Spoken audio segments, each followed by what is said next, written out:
มื้อนี้ก็มีเมนูแกงปลาดุกเด้อพี่น้องเด้อแกงปลากดลืมเป็นปลากดเนาะเฮาก็ต้องแกงแล้วก็ต้มน้ำให้เดือดแล้วเนาะใส่เครื่องปรุงเรียบร้อยก็เอาปลาลงเด้อพี่น้องสิแกงใส่บักเขือเด้อมื้อนี้เด้อแกงปลากดแกงปลากดแกงปลาก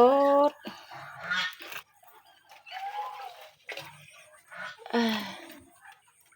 แกงใส่มะเขือน้อย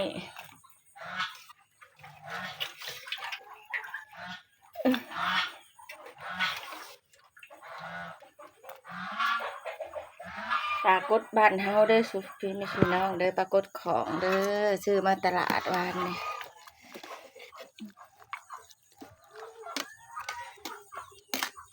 เป็นทีอันเซ็ตอันเรียบร้อยเนาะพี่น้องเนาะจะได้กระป๋องกินเลย